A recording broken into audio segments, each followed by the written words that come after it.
Olá, amigos. Eu sou John Lomakang. Bem-vindos ao painel da Escola Sabatina da 3ABN. Você pode nos acompanhar todas as semanas. Esta é a semana número 6.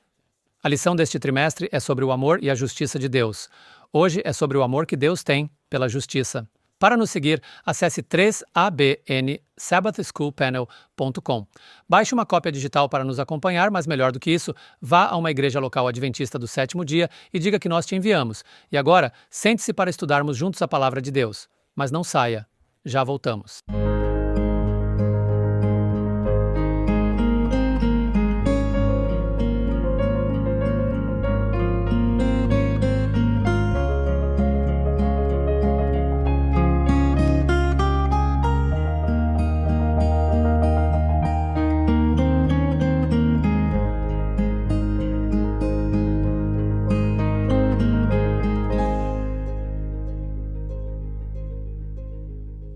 Olá, amigos.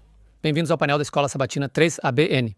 Eu sou John Lomakang e à minha esquerda está um ótimo grupo de pessoas que vocês podem conhecer e com quem têm estudado, se fizerem parte da família do nosso painel da Escola Sabatina 3ABN. Em todo lugar que minha esposa viaja, e sei que o mesmo acontece com o nosso painel aqui, as pessoas dizem: eu assisto, eu faço maratona, eu tomo notas, e agradecemos seu apoio a esta maravilhosa excursão pela lição deste trimestre, que é o amor e a justiça de Deus. Se você quiser as nossas notas de estudo, você pode ir ao 3abnsabbathschoolpanel.com, clique na aba de notas e coloque as informações pertinentes lá para que possamos enviar essas informações para você. Muitas pessoas disseram que facilitamos muito o estudo delas e agradecemos o seu apoio em todos os níveis. À minha esquerda está a dama das listas, Jill Morricone. É bom tê-la conosco. Obrigado, Pastor John. Na segunda-feira veremos que Deus é inteiramente bom e justo. E Shelley, a senhora que tem tantos chapéus. E cabelo bonito também, por sinal. E cabelos grandes. A lição de terça-feira fala sobre o caráter imutável de Deus. E Daniel Perim, adoro a sua abordagem nas aulas. Sempre prática. E como você é pai, você sempre traz isso à tona. Bom ter você aqui, Daniel. O que você vai cobrir hoje? Obrigado. Bom estar aqui. A lição de quarta-feira é um Deus que se arrepende? E o outro filho de Zebedeu, Tiago. Eu sou João e Tiago. Bom ter você aqui, Pastor Tiago. É bom estar aqui no final, John.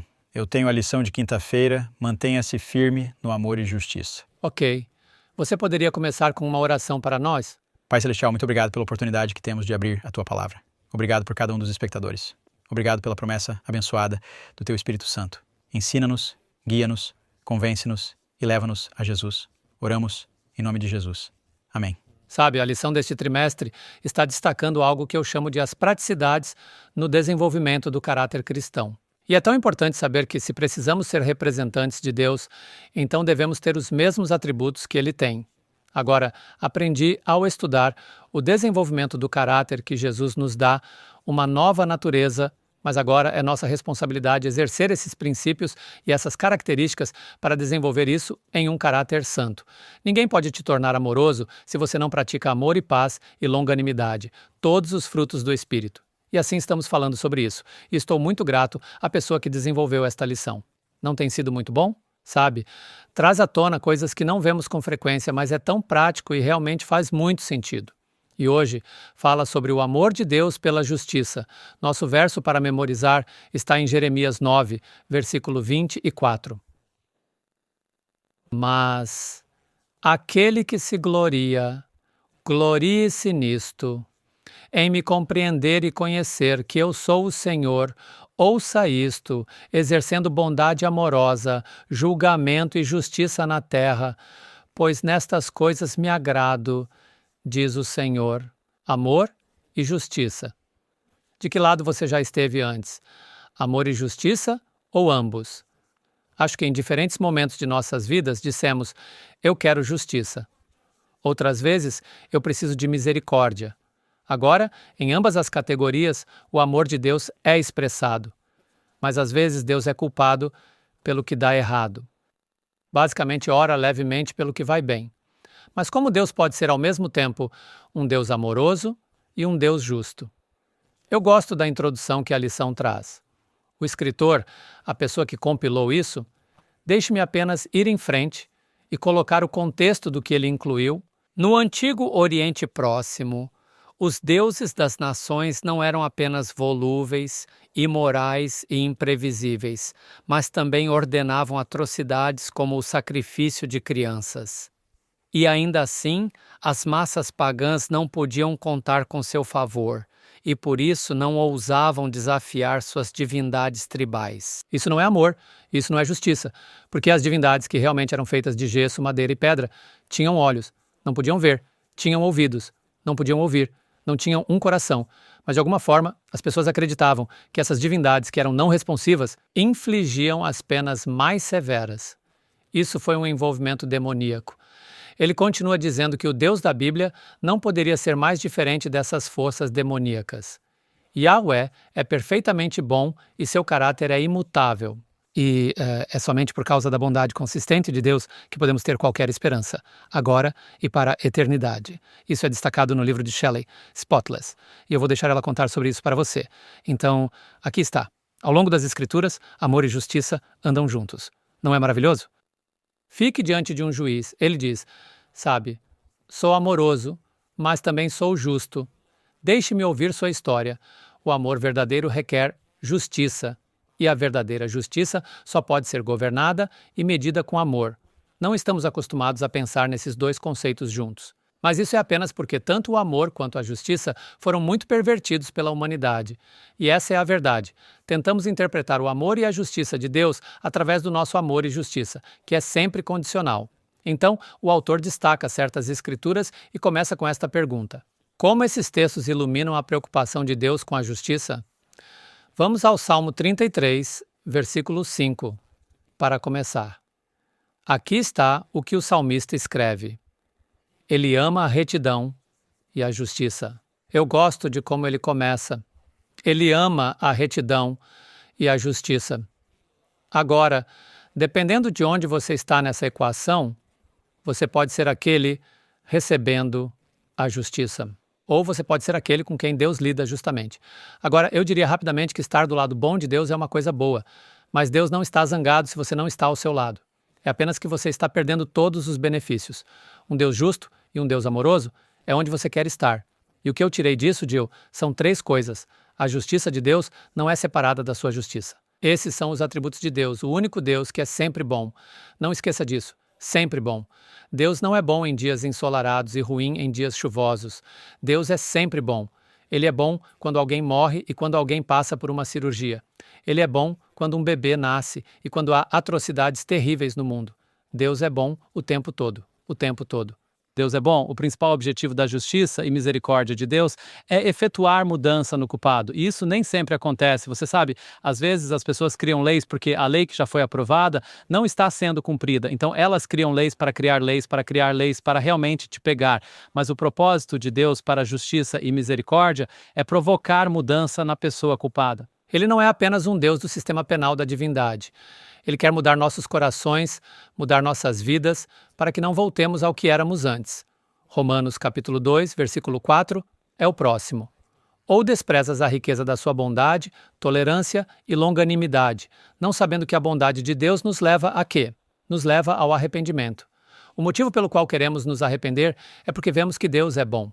Ele é paciente porque muitos de nós sabemos. Deixe-me mudar isso. Todos nós sabemos por experiência que fizemos coisas que, se Deus fosse esse tipo de Deus de justiça irado, não estaríamos falando com você agora. Mas ele diz, sabe de uma coisa, vou te dar o que você não merece. E então pensamos em toda a bondade que Deus nos deu e dizemos, por que estou esperando para me arrepender? Este é o Deus que merece arrependimento. Mas então os benefícios começam a ser toda a nossa experiência. Quando nos arrependemos, a justiça de Deus é pura e bela. E mesmo se não nos arrependermos, ela é pura e bela. Se Deus respondesse com ira toda vez que fizéssemos algo mal, não haveria espaço para os corações dos homens considerarem o arrependimento. Aqui está outro, 2 Pedro, capítulo 3, versículo 9. O Senhor não tarda em cumprir a sua promessa, como alguns julgam que haja demora, mas é longânimo para conosco. Por quê? Não querendo que nenhum pereça, mas que todos cheguem ao arrependimento. Arrependimento é uma mudança na sua direção, uma mudança na sua atitude, uma mudança no seu modo de vida. Não diga que você se arrepende e continue vivendo da mesma maneira que vivia antes de dizer que se arrependeu. Isaías 61, versículo 8, nos diz, porque eu, o Senhor, amo a justiça. Mas note o que ele fez, justificando seu povo e as injustiças que lhes vinham. Ele disse: Eu odeio a iniquidade do roubo, guiarei a sua obra na verdade e farei com eles uma aliança eterna. Essa é a palavra favorita da Shelley. Ela ama essa. É uma palavra bonita. Significa que a aliança não se baseia no fato de você ser bom ou não. Baseia-se no fato de que Deus é sempre bom. Apesar dos males entre o povo, sua aliança é boa e é uma aliança eterna. Salmo 103, versículo 10 a 14. Outra coisa que mostra que Deus é amoroso e justo. Ele não nos tratou segundo os nossos pecados, nem nos castigou segundo as nossas iniquidades. Versículo 11. Você pode ler, Jill? Sim, pois assim como os céus são altos acima da terra, assim é grande a sua misericórdia para com os que o temem. E vá para o versículo 13. Tanto quanto o leste está longe do oeste, assim ele afastou de nós as nossas transgressões. Como um pai tem compaixão de seus filhos, assim o Senhor tem compaixão dos que o temem. E o versículo 14 diz: Pois ele conhece nossa estrutura, lembra-se de que somos pó. Se Deus decidisse apenas ir, estaríamos perdidos. Mas ele se lembra de que somos apenas pó. Pó formado à sua imagem que foi manchado pelo pecado, mas ainda somos pó. Do pó viemos, ao pó retornaremos. É tão bom saber que esse Deus amoroso e justo um dia nos chamará do pó para a imortalidade. Essa é a beleza de Deus. Se Deus lidasse conosco de acordo com nossos pecados, nenhum de nós sobreviveria. Eu adoro como Davi, o salmista, disse: Quando você pensa sobre a vida dele e o que ele fez, isso se aplica a cada um de nós. Salmo 32, versículo 1.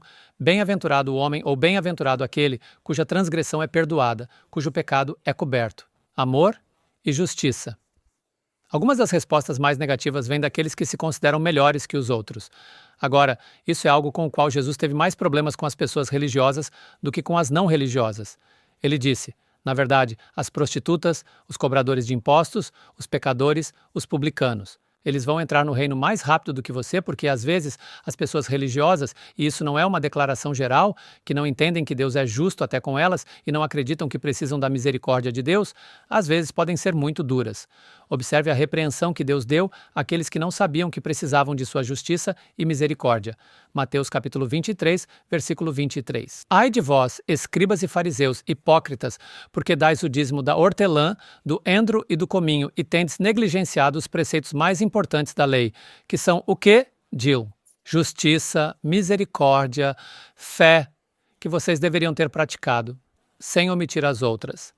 Ele não está dizendo para não darem o dízimo. Onde está a sua justiça? Onde está a sua misericórdia? E onde está a sua fé? Marcas da vida cristã. Temos que ser diferentes do mundo porque os sistemas judiciais dos tribunais são muito rigorosos na penalização de colocá-los na prisão 10 anos, 5 anos, 2 semanas, seja qual for o caso. E quando as pessoas vão para a prisão, não sentem a misericórdia e a fé. Elas sentem a justiça. Os cristãos devem ter um padrão mais elevado. Mesmo em tempos quando coisas foram feitas contra nós que não são justas, devemos exercer aquilo que mostrará ao mundo que estão conectados a um Deus de amor e justiça. Jeremias 9, versículo 24, é outro. Mas aquele que se gloria, glorie-se nisto, em me entender e me conhecer que eu sou o Senhor, que exerço amor, julgamento e justiça na terra, pois neles tenho prazer. Acho que li isso antes. Tiago, capítulo 1, versículo 17. Deixe-me acrescentar isso antes que o meu tempo se esgote. Toda boa dádiva e todo dom perfeito vem do alto, descendo do Pai das luzes, em quem não há mudança nem sombra de variação. Deus não é bom hoje e mau amanhã. Ele nunca muda. Malaquias 3, versículo 6. Pois eu sou o Senhor, não mudo. Portanto, vocês não são consumidos, ó filhos de Jacó. Obrigado, Jesus. Então, se você esquecer, lembre-se disto, misericórdia e verdade se encontraram, justiça e paz se beijaram. Salmos 85, versículo 10. Por quê? Porque Deus é amor e justiça. Amém. Muito obrigado, Pastor John. Que base incrível, amor e justiça. Sou Jill Morricone. Na segunda-feira temos Deus é totalmente bom e justo. O que acontece quando você e eu dizemos uma coisa e fazemos outra? Os líderes religiosos de que você falou eram culpados disso. O que acontece quando não praticamos o que pregamos? Podemos afirmar que amamos as outras pessoas e ainda fofocar sobre elas pelas costas? E se você fala sobre pureza e depois secretamente se envolve com pornografia? E se você pede perdão a Deus e se recusa a perdoar outras pessoas? E se você ensina a Bíblia e ainda assim mente ou engana? E se você disser para outras pessoas apenas confiarem em Deus, Shelley, e você mesmo se preocupar com coisas acontecendo na sua vida? Nosso Deus não é como nós somos como pessoas. Nosso Deus é consistente.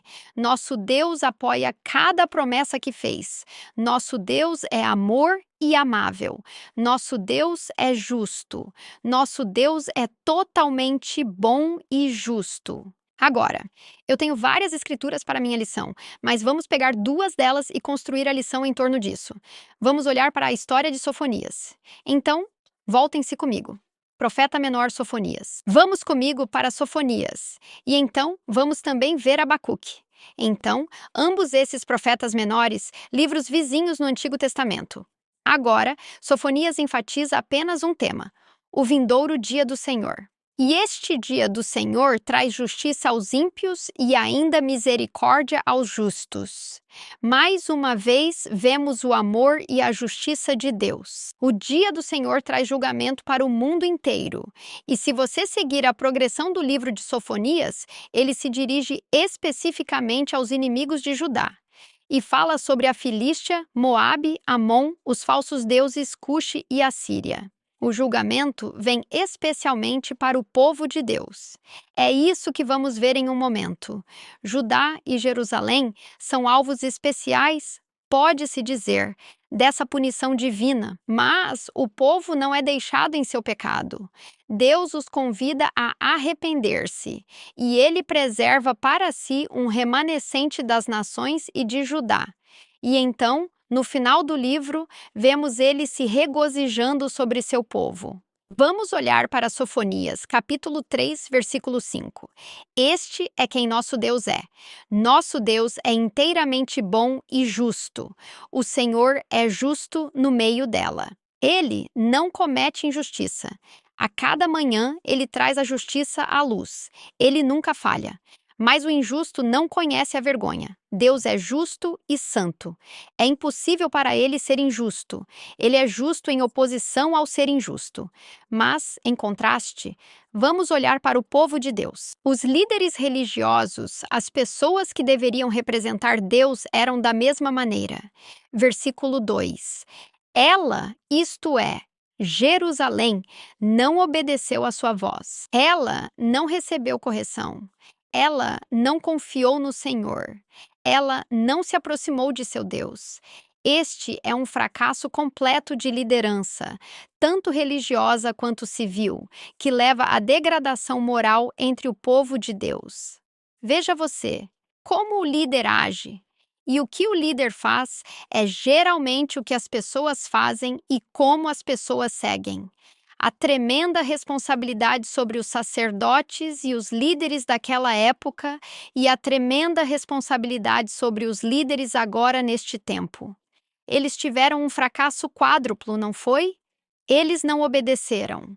Eles não aceitariam correção, eles não confiaram em Deus e eles se recusaram a se aproximar de Deus. Então, a liderança de Jerusalém está corrupta e Deus denuncia aqui as 4 principais classes sociais: os príncipes e oficiais, os juízes, governantes, os profetas e os sacerdotes. Versículo 3. Seus príncipes no meio dela são leões que rugem. Seus juízes são lobos do entardecer que não deixam nenhum osso até amanhã. Os líderes têm um apetite por violência, um apetite por opressão. Versículo 4. Seus profetas são insolentes, pessoas traiçoeiras. Seus sacerdotes contaminaram o santuário. Eles cometeram violência contra a lei. A versão amplificada diz que seus profetas são homens imprudentes e traiçoeiros. Seus sacerdotes profanaram o santuário. Eles violaram a lei ao fingir que a palavra deles é a palavra de Deus. Os líderes religiosos pecaram. Eles poluíram o santuário, trouxeram suas regras feitas pelo homem e as colocaram acima da lei de Deus, assim como os líderes judeus fizeram na época de Cristo. Então vemos esse contraste. Deus é justo, seu povo são pecadores, Deus é santo, sua equipe de liderança poluiu o santuário, Deus é justo. Seus líderes cometem injustiças e oprimem outras pessoas. No entanto, no meio disso, Deus ainda chama ao arrependimento. E se não endurecermos nossos corações e escolhermos voltar para Deus, o que acontece?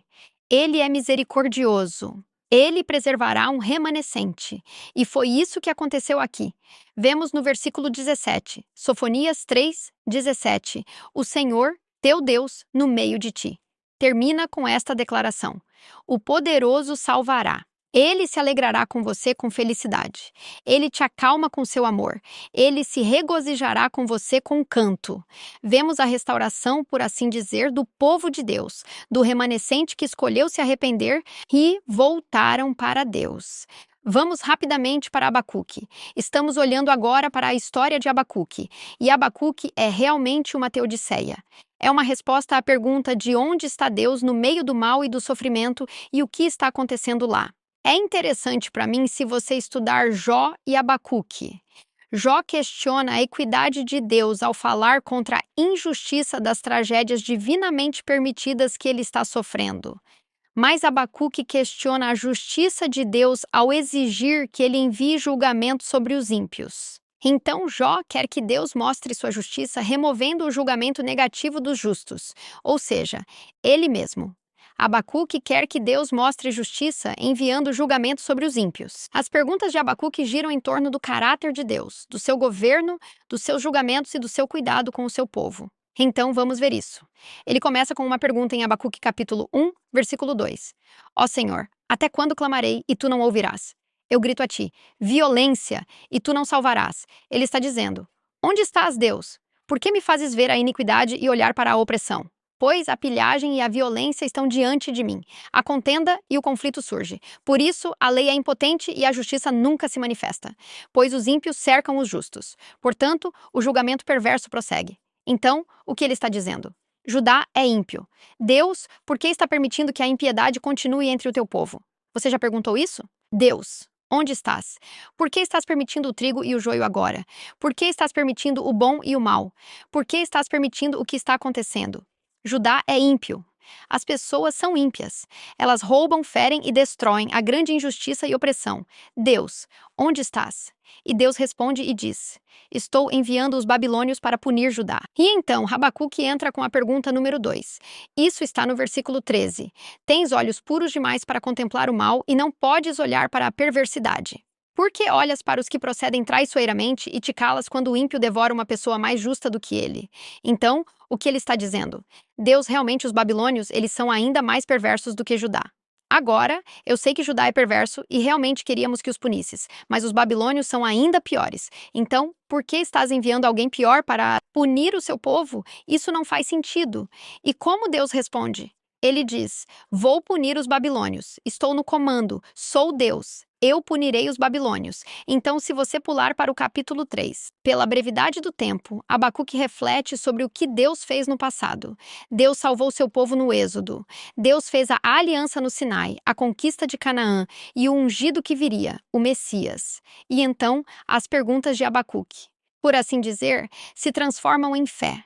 Se transformam em uma declaração retumbante. Acho que esta é uma das melhores confissões de confiança no Antigo Testamento. Abacuque 3, 17. Ainda que a figueira não floresça, nem haja fruto na videira, mesmo que o fruto da oliveira minta e os campos não produzam alimento, mesmo que o rebanho seja cortado do aprisco e não haja gado no curral, ainda assim eu me alegrarei no Senhor, eu me regozijarei no Deus da minha salvação. Veja, Abacuque passou de uma crise teológica de fé para uma fé triunfante. Ele cresceu através dessas dúvidas e dessas perguntas sobre Deus para a plena confiança em Deus. Por quê? Porque nosso Deus, seu Deus, é totalmente bom e justo. Amém. Então, obrigado, Jill. Uau, nós estamos apenas começando. Muito obrigado por trazer isso.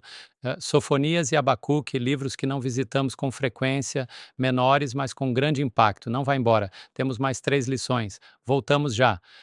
Olá, eu sou Greg Morricone e estou tão feliz que você se juntou a mim para o Momento de Missão da 3ABN. Da última vez, comecei a contar uma história incomum sobre como Deus usou um cachorro para mudar o rumo da vida de um homem. Esse homem é Greg e ele é de Hermiston, Oregon. Um dia, enquanto ele trocava de canal na TV, viu um canal chamado 3ABN. Depois de assistir por apenas alguns segundos, ele mudou de canal, mas imediatamente seu cachorro, Echo, olhou para ele e depois de volta para a tela como se estivesse interessada. Então, ao mudar de canal, ele ouviu a música tema do nosso programa 3ABN Today e, de repente, Echo começou a uivar. Para a diversão de Greg, Echo uivou durante toda a música. Quando o programa começou, Greg ficou interessado, já que era sobre história, sua matéria favorita. Greg aprendeu sobre o sábado e como ele foi estabelecido durante a criação deste mundo. Ele acredita que o Senhor usou a 3ABN para salvá-lo. E agora ele é um membro batizado da Igreja Adventista do Sétimo Dia e assiste ao 3ABN todos os dias. Vocês são como família para mim, irmãos e irmãs em Cristo, ele diz. A 3ABN realmente muda vidas e eu sou prova viva disso. Por causa de vocês, pessoas como Greg encontraram Jesus. Terei outra história de vida transformada para vocês na próxima vez no Momento de Missão 3ABN. Deus abençoe vocês. Bem-vindo de volta ao nosso estudo sobre o amor de Deus pela justiça. Vamos agora às lições de terça-feira, o caráter imutável de Deus. Sim, e estou animada por esta lição. Meu nome é Shelley Quinn. Na terça-feira, temos o caráter imutável de Deus. Temos olhado frequentemente para as Escrituras em 1 João 4:8, que Deus é amor. Agora, quando falo sobre isso, as pessoas dizem, mas 1 João 1:5 diz que Deus é luz. Então, vamos dar uma olhada nisso por um segundo. 1 João 4:8, Deus é amor, não apenas amoroso. Esta é a sua natureza essencial. Sua natureza de amor altruísta o torna santo, totalmente separado do pecado. Amor. Não peca. Deus não peca. O amor não faz mal. É a natureza de amor de Deus que é a fonte para seu caráter de luz. E em 1 João, capítulo 1, versículo 5, Deus é luz. Este é o seu caráter. Ele é moralmente perfeito. E ele causa isso. Ou sua perfeição moral faz com que sua luz brilhante brilhe eternamente. Tiago 1:17. Eu amo isso. E me lembro porque meu aniversário é 17 do mês 1 janeiro. Mas Tiago 1:17 diz: todo dom bom e perfeito vem do Pai das luzes, com quem não há variação ou sombra de mudança. O que ele está dizendo aqui? A justiça de Deus não é como o sol que nasce e se põe. Nunca é eclipsado por ele se desviar da justiça. Como você já mencionou, em Malaquias capítulo 3, versículo 6, o Senhor diz: eu sou o Senhor, eu não mudo. Veja, temos que colocar uma nova lente quando lemos o Antigo Testamento. Se você olhar através da lente do amor infinito de Deus, você o lerá de forma totalmente diferente. Mas vamos olhar isso dentro do contexto, porque o amor e a justiça de Deus nunca mudou. Mas Malaquias 3:6 continua a indicar que Deus pode mudar relacionalmente. Então, vamos dar uma olhada. Malaquias 3:6, eu sou o Senhor. Eu não mudo. Portanto, vocês não foram consumidos, ó filhos de Jacó. Em outras palavras, se eu não fosse tão amoroso, justo e misericordioso como sou, vocês teriam sido consumidos. Mas agora, olhem para o versículo 7. Malaquias capítulo 3, versículo 7. Contudo, desde os dias de seus pais, vocês se desviaram das minhas ordens e não as guardaram. Ele está falando com um povo rebelde, um povo que o despreza. Mas ouçam o que o Senhor diz: retornem para mim, e eu retornarei a você. aqui está uma citação da nossa lição. Então Deus realmente entra em relacionamentos de troca com sua criação. Mas através de todos esses relacionamentos de troca e através de tudo mais, o caráter de Deus é constante. E ele disse, isso é igualmente afirmado em Tiago 1,17, que proclama que todos os dons bons e perfeitos vêm de Deus, com quem não há variação. Deus não é a fonte do mal. A Bíblia ensina consistentemente que Deus é moralmente imutável. No entanto, ainda lendo o trimestral, Deus pode e realmente entra em um relacionamento real com as criaturas às quais responde, mas sempre com amor e justiça. Fim de citação. Eu gosto disso porque algumas pessoas dirão, como assim Deus não muda? Ele desistiu de fazer tal e tal coisa. O caráter dele não muda. Sua justiça nunca muda. Mas ele entra em relações com as pessoas porque depende da nossa resposta a ele. 2 Timóteo 2, 11 a 13. Ouço as pessoas aplicarem isso incorretamente com frequência. Segunda Epístola a Timóteo 2, 11 a 13. Paulo escreve, esta é uma palavra fiel, pois se morremos com ele, falando de Cristo, também viveremos com ele. Se perseveramos, também reinaremos com ele. Se o negarmos, o que vai acontecer? Ele também nos negará.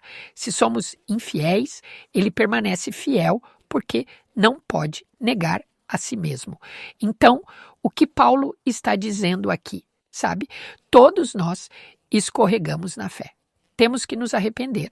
Mas a falta de fé, quando ele diz, se somos infiéis, ele está falando sobre apostasia.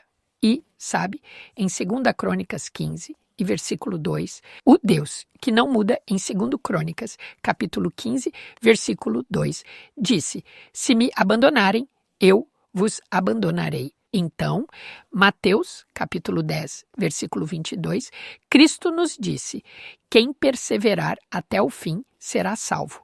Agora, um apóstata não persevera até o fim. Eles negam Cristo ao virar as costas para ele, às vezes por amor ao mundo, às vezes por causa de um ensinamento errado. Isso acontece frequentemente. Eles recebem um ensino errado e se afastam do Senhor. Ou pode ser tribulação. Deus permanece fiel à sua palavra. Ele não pode negar sua palavra. Ele não pode negar a si mesmo. Ele salva aqueles que acreditam nele e que andam em um relacionamento de aliança com ele. Então, Deus condena os que recusam uma relação de aliança. Vemos isso em João 3, 18 a 16. Tito 1, versículos 1 e 2.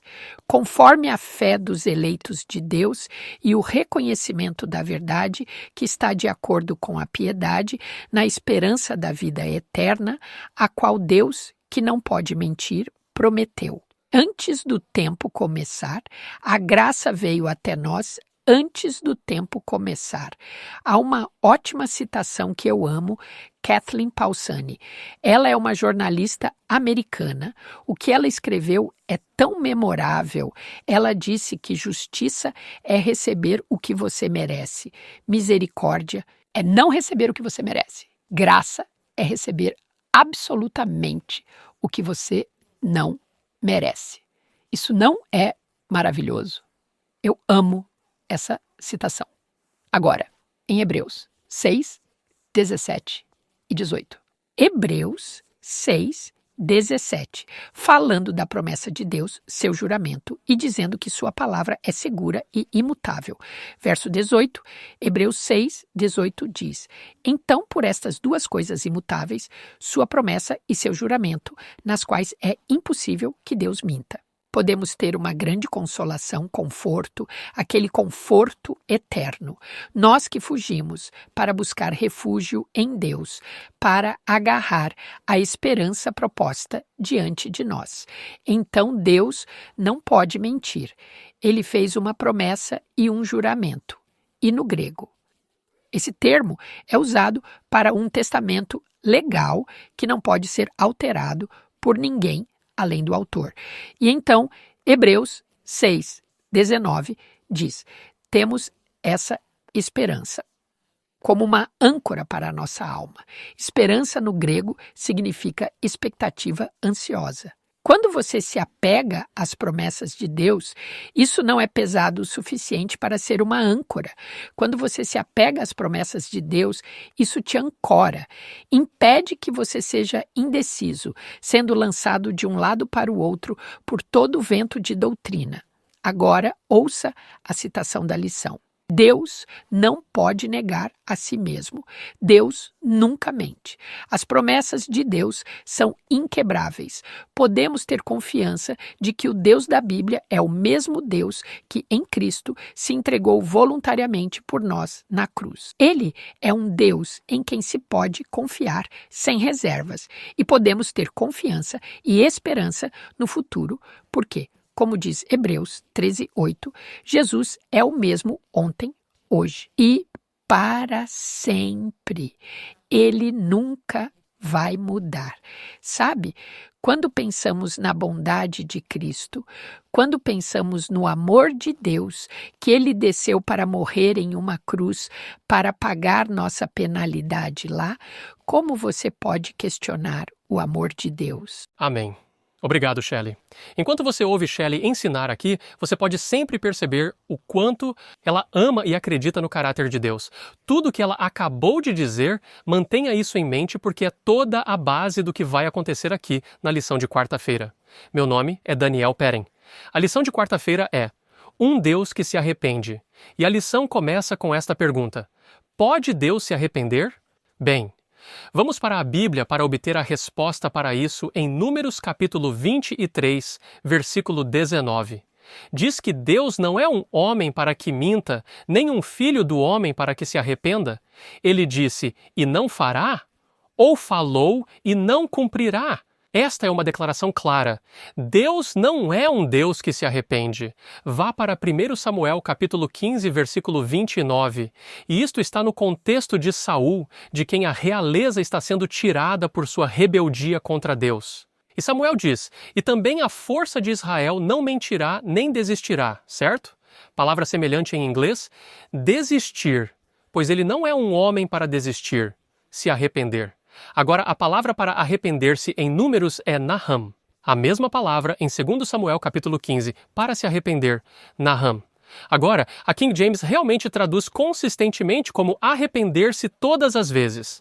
A Bíblia aqui diz que Deus não faz isso. Deus não faz isso. Bem, isso levanta algumas questões em nossa mente quando vamos a Êxodo capítulo 32, versículo 14. E isso está na história do bezerro de ouro, onde Deus diz, vou destruir Israel e algo mais acontece. Algumas pessoas são destruídas. Êxodo 32, 14. Então o Senhor se arrependeu do mal que disse que faria ao seu povo. A mesma palavra na versão King James a traduz como arrepender-se também. Então há um sentido em que Deus não se arrepende. Ele não é como nós. Ele não se arrepende. Por outro lado, há um sentido em que Deus se arrepende. Então qual é a diferença? E como podemos distinguir a diferença? E é aqui que somos estudantes da palavra de Deus. Olhamos fundo, olhamos além da superfície. Portanto, quando ouvimos a palavra arrepender, provavelmente pensamos em João Batista. Provavelmente pensem em Jesus que saiu e pregou, arrependei-vos porque o reino dos céus está próximo. E essa é a palavra grega metanoel, que significa mudar de ideia, dar a volta, parar de ir por um caminho e seguir por outro, deixar de fazer o errado e começar a fazer o certo. Então, isso está no contexto do pecado, para se afastar do pecado. Agora, o equivalente hebraico dessa palavra é shuv. Encontramos isso de várias maneiras e lugares por todo o Antigo Testamento. Mas um deles, e eu não tinha isso em minhas anotações, voltaremos a Malaquias 3, onde diz que Deus não muda. Deus não muda, mas logo na palavra seguinte, o povo de Israel é chamado a retornar a mim. Shuv, volte para mim. Pare de ir por esse caminho. Volte por este caminho. Você pode encontrar isso traduzido como arrepender-se, ou retornar, ou afastar-se. Agora, este conceito de arrependimento não se aplica a Deus. Por quê? Deus não tem nada do qual precise se afastar dentro de si.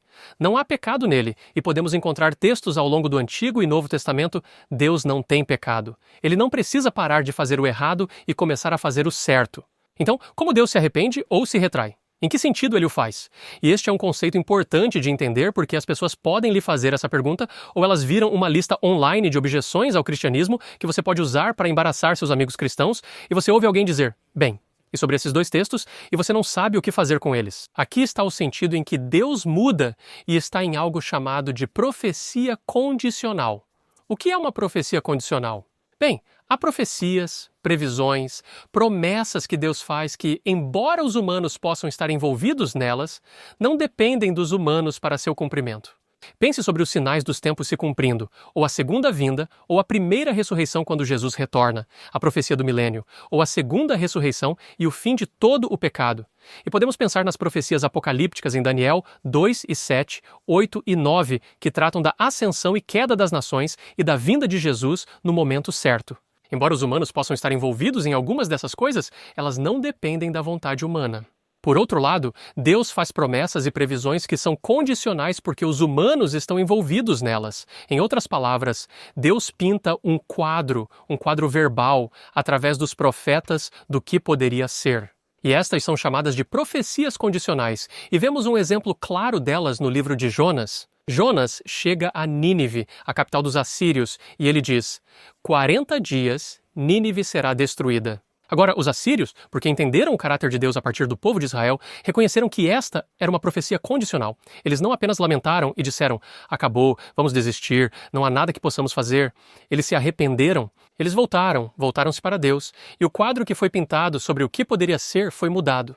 Porque humanos estavam envolvidos nisso, e assim vemos Deus desistindo da destruição. Todos podemos ver isso em Gênesis 18, onde Deus estava disposto a desistir da destruição prometida a Sodoma, enquanto fala com Abraão, e Abraão diz, se houver alguém que se volte, e Deus diz, eu desistiria. Profecias condicionais às vezes incluem a palavra se, mas nem sempre incluem a palavra. E há uma razão para isso. Por causa do nosso relacionamento e experiência anteriores com Deus, sabemos que a sua lei e suas promessas estão conectadas ao seu caráter. E assim, quando Deus diz, aqui está a minha promessa, ela não está separada da sua lei, está com a sua lei. E então, quando Deus promete vida a um rei de Israel, vamos ver em um momento, isso não significa que ele agora é subitamente invencível e pode fazer o que quiser e se rebelar contra Deus. Deus me prometeu vida. Não é assim que funciona. Deixe-me ler para você uma profecia condicional que inclui a palavra se. 1 Reis, capítulo 9, versículos 4 a 8, falando a Salomão. E isto é em cumprimento da promessa de Deus a Davi em 2 Samuel, capítulo 2, onde Deus diz que você vai ter um rei que virá do seu próprio corpo e o trono dele durará para sempre. Em um sentido, isso apontava em última instância para Cristo, mas Salomão também cumpriu isso. Aqui está o que Deus diz em 1 Reis, capítulo 9, versos 4 a 8. Agora, se você andar diante de mim como andou seu pai Davi, em integridade de coração e retidão, para fazer conforme tudo o que eu lhe ordenei, e se você guardar meus estatutos e meus juízos, então estabelecerei o trono do seu reino sobre Israel para sempre. Agora, essa condição não foi incluída a Davi em 2 Samuel 12, mas vemos a condição claramente aplicada aqui. O se nem sempre é explícito. No entanto, precisamos prestar atenção quando Deus promete algo. Há condições da lei que devem ser cumpridas? Jeremias capítulo 18, este é um texto realmente importante. Jeremias 18, 7 a 10, esclarece isso para nós. No instante em que falo sobre uma nação e sobre um reino para arrancar, derrubar e destruir, verso 8 agora, se essa nação contra a qual falei se desviar do seu mal, eu desistirei do desastre que pensei trazer sobre ela. Lá está essa palavra novamente, desistir. E no instante em que falo sobre uma nação e sobre um reino para edificá-lo e plantá-lo, se faz o mal aos meus olhos para que não obedeça à minha voz, então eu desistirei do bem com o qual disse que a beneficiaria. Tudo isso acontece agora. Este texto acontece no contexto de Jeremias, observando um oleiro que está moldando um vaso, e se ele não estiver respondendo às mãos formadoras do oleiro, ele o remodela. E é assim que Deus trabalha em nossa vida. Ele nos faz promessas. Eu penso em uma logo no início da Bíblia. No dia em que você comer do fruto desta árvore, certamente morrerá. Essa é uma promessa condicional, porque se então nos apegarmos à justiça de Cristo, não morreremos. E essa é a vontade de Deus para nós. Há muitos exemplos de profecias condicionais ao longo da Bíblia, e eu incluí muitos deles nas notas. Se você estiver recebendo as notas, vai encontrar cerca de uma dúzia de outros que não vou mencionar aqui. Mas quero mencionar o rei Zedequias, último rei de Israel antes de serem levados ao cativeiro. Em Jeremias capítulo 34, lemos que Zedequias e os líderes de Israel fizeram o que a lei de Deus dizia, e eles libertaram seus escravos. Eles haviam revisado a lei de Deus em Êxodo 21, 12, libertaram os escravos, e Deus então faz uma promessa a Zedequias através de Jeremias e diz: você vai morrer em paz, embora Jerusalém ainda vá ser destruída. Você pode encontrar essa promessa nos versículos 4 e 5. Diz: você não morrerá pela espada, você morrerá em paz. E isso significa apenas que Zedequias tem agora liberdade total para fazer o que quiser? Após isso, Zedequias muda do que ele tinha feito antes e reescraviza o povo. Então, ele não ouve Jeremias, que tinha dito para se submeter aos babilônios. Ele se rebela contra os babilônios. E assim, em Jeremias 34, 21, Deus atualiza sua promessa anterior. E agora ele diz: vou entregar Zedequias, rei de Judá, e seus príncipes nas mãos de seus inimigos, nas mãos daqueles que buscam a sua vida.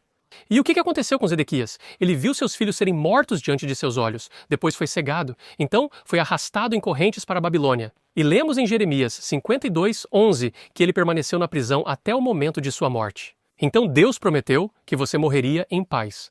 Ele rejeitou essa promessa do que poderia ter sido, e a natureza condicional da profecia é revelada quando Deus atualizou o que a promessa seria.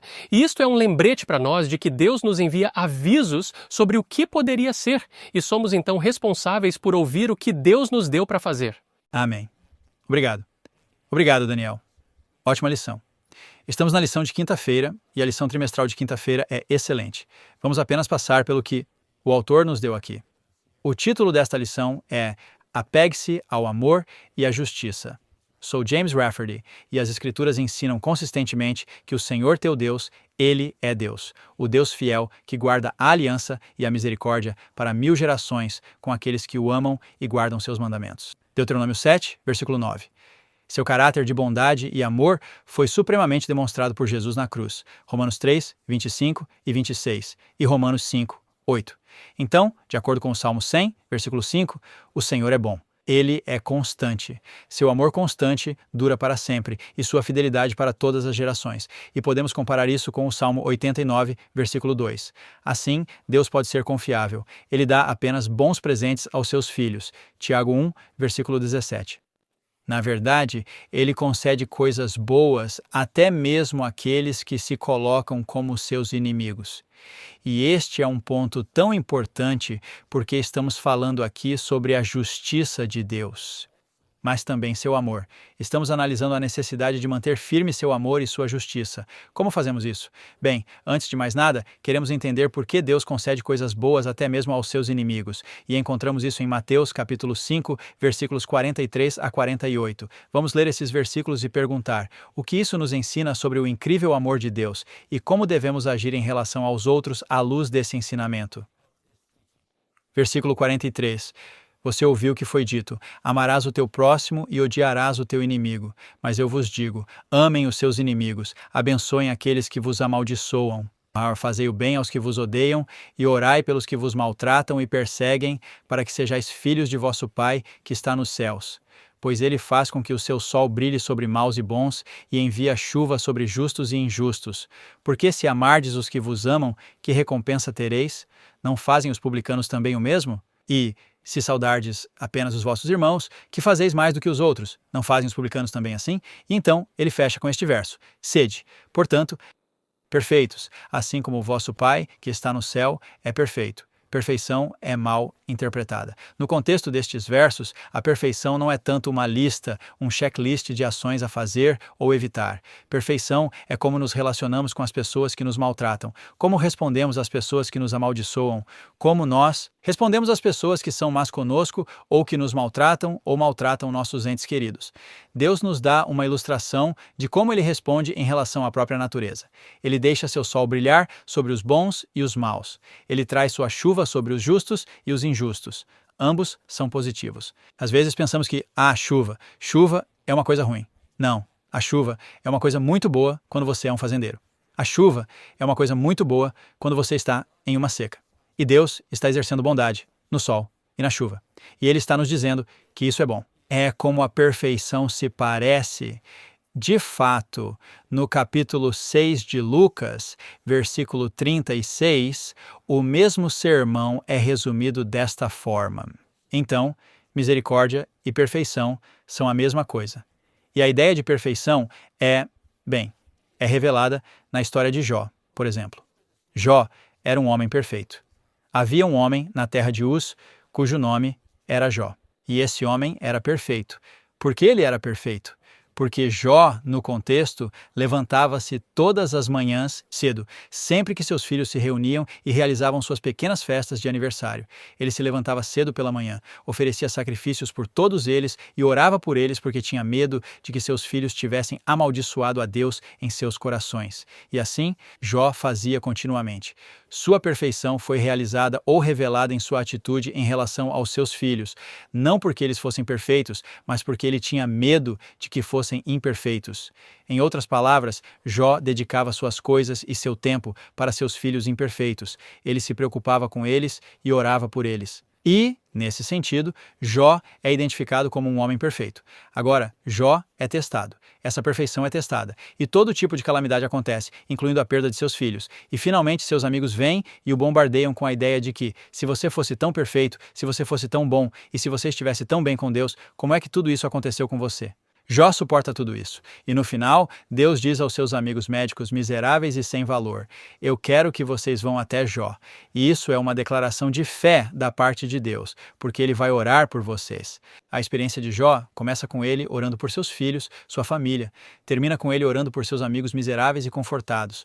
Jó amadurece. Ele cresce através dessa experiência. Ele se torna cada vez mais como Deus. Veja, Deus é muito representado por Jó, porque Jó se levanta cedo. Deus nunca tropeça ou dorme. Jó sacrifica algumas de suas coisas por seus filhos. Deus deu o sacrifício de si mesmo pelos pecados do mundo. E assim, Jó, em seu temor, está sendo perfeito como Deus é em seu temor. Jó está revelando um pouco. Agora, Mateus capítulo 5 descreve o amor de Deus como perfeito, porque no amor perfeito é o amor que ama aqueles que te amam. Mas Deus ama até aqueles que o odeiam, mesmo aqueles que se posicionam como seus inimigos. Seu amor é completo e, portanto, é perfeito. E embora o amor e a misericórdia de Deus excedam em muito qualquer expectativa razoável, nunca anulam ou contrariam a justiça. Pelo contrário, unem justiça e misericórdia, de acordo com o Salmo 85, versículo 10.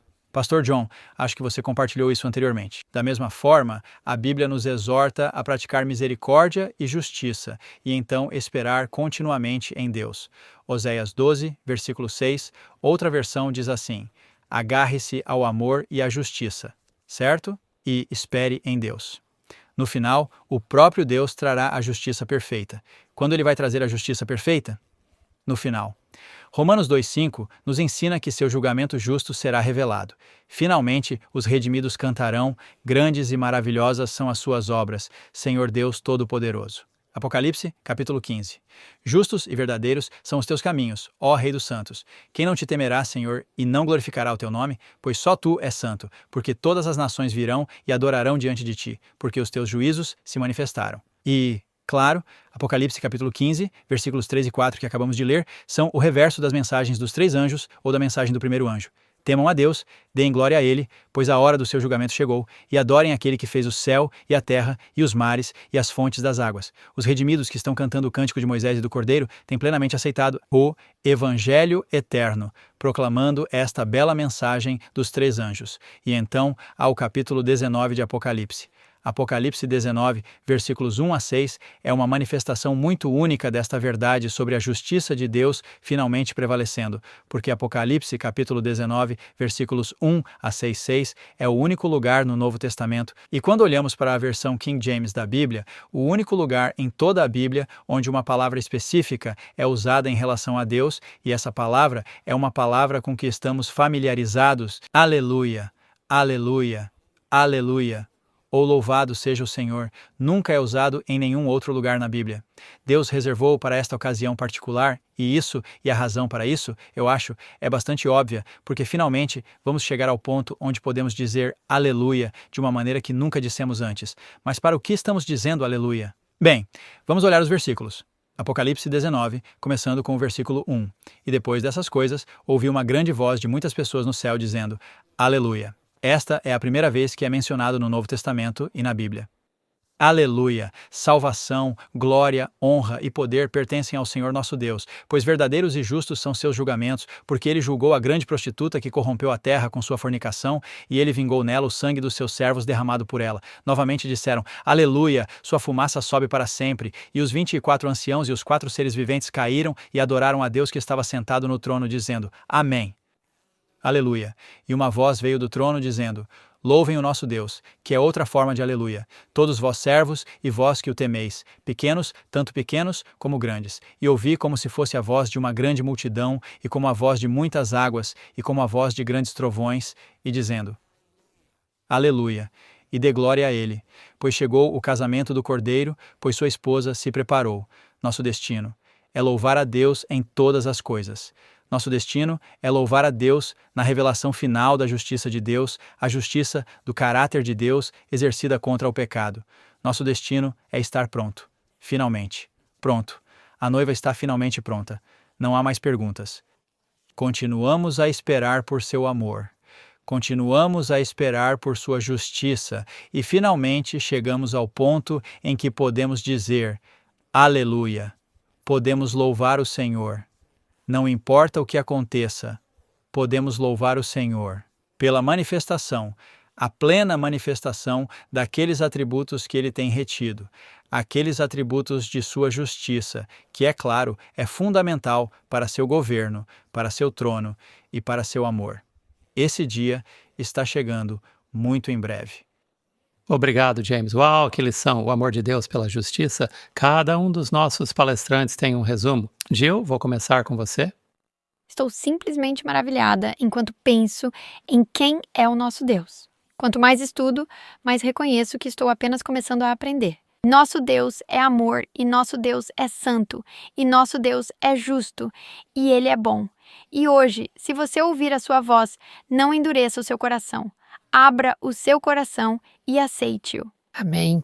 Eu cresci acreditando que o Deus do Antigo Testamento que me ensinaram era severo, crítico, e eu quero encorajar você, se você ficar conosco durante este trimestre, veja, no Antigo Testamento, leia-o através da lente do amor infinito. Você verá que Deus é o mais misericordioso, gracioso e paciente com todas as pessoas, inclusive você, e você não poderá deixar de se ajoelhar e dizer aleluia. Amém. Estou tão grato que o Espírito Santo inspirou as profecias condicionais a serem incluídas na Bíblia, porque elas nos ensinam algo. Elas nos ensinam que Deus não só está disposto, mas Ele deseja mudar o resultado prometido do pecado para a sua vida e a minha. Por causa do pecado, mereço a morte. E as profecias condicionais dizem que há outro caminho que Jesus fez para você. Amém. Nosso último versículo na lição de hoje, a lição de quinta-feira, é de Isaías 25, versículo 1. Diz, ó Senhor, Tu és meu Deus, eu te exaltarei, eu louvarei teu nome, pois fizeste coisas maravilhosas. Teus conselhos antigos são fidelidade e verdade. Que essa seja a nossa declaração a Deus enquanto nos aproximamos do fim dos tempos. Bem, amigos, obrigado por se juntarem a nós para este maravilhoso estudo sobre o Deus da justiça, o amor de Deus pela justiça. Considere o caráter consistente de Deus em querer o mesmo para nós. Miqueias 6, versículo 8. Ele te mostrou, ó homem, o que é bom. E o que o Senhor exige de você? Que pratique a justiça, ame a misericórdia e ande humildemente com o seu Deus. Amigos, juntem-se a nós para a próxima lição, número 7, o problema do mal. São muitos problemas. Deus é culpado por coisas que Ele não faz. Obrigado por se juntarem a nós. Vamos orar juntos. Pai Celestial, agradecemos muito por seu amor, pela justiça, por sua misericórdia, sua terna compaixão, aquilo que nunca falha. Ajuda-nos, Senhor, a exalar e refletir o que fizeste por nós.